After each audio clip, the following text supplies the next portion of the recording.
नमस्कार दोस्तों, राधे राधे, जय जय श्री कृष्णा।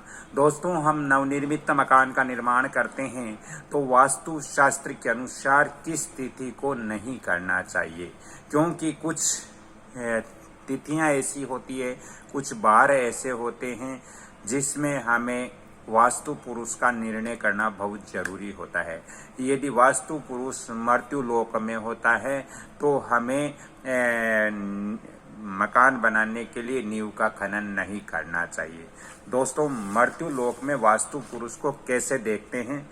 दोस्तों, जिस तिथि को हमें वास्तु पूजा करनी होती है, उस दिन वास्तुदेव कहाँ पर है, ये हमें देखना बहुत जरूरी है। दोस्तों, जिस तिथि को आपको वास्तु पूजन करना है, वो तिथि जो भी होती है, उस तिथि में आपको 4 और जोड़ना है।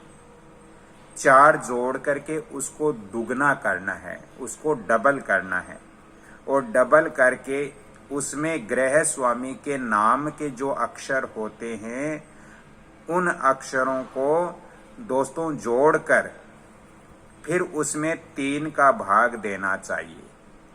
और 3 का भाग देने के बाद यदि शेष में 1 बचता है तो ये समझना चाहिए कि वास्तु पुरुष स्वर्ग में है, और यदि शेष में 2 बचता है तो ये समझना चाहिए कि वास्तु पुरुष पाताल लोक के अंदर है, और यदि शेष के अंदर 3 बचते हैं तो ये समझना चाहिए कि वास्तु पुरुष मृत्यु लोक में है।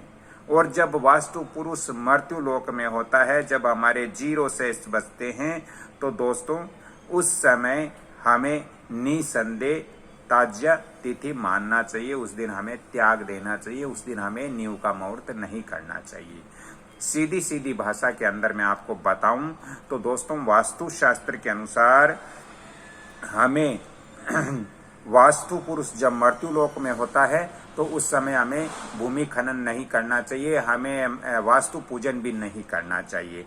दोस्तों, इसका सीधा सा एक ही है कि आप जिस तिथि को, मान लीजिए आप एकादशी को वास्तु पूजन कर रहे हो, तो आप एकादशी के अंदर आपको 4 जोड़ने हैं। 4 जोड़ करके उसको डबल करना है, दुगना करना है। दुगना करने के बाद उसमें जो ग्रह स्वामी होता है, जो घर का मुख्य सदस्य होता है, जिसके नाम भूमि होती है, उस ग्रह स्वामी के नाम के जितने अक्षर होते हैं वो उसके अंदर जोड़ करके फिर 3 का भाग देना है।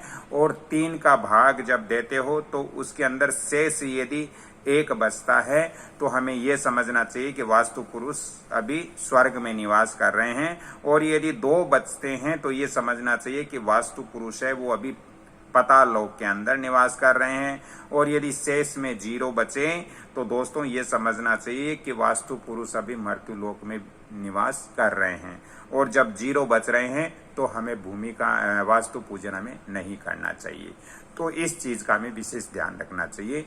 अगली कड़ी में फिर मैं आपसे मिलता हूं एक वास्तु और ज्योतिष का लेकर। यदि आज की मेरी ये जानकारी अच्छी लगी तो वीडियो को लाइक शेयर सब्सक्राइब जरूर कीजिए, और बेल आइकन घंटी के निशान पर भी क्लिक कीजिए।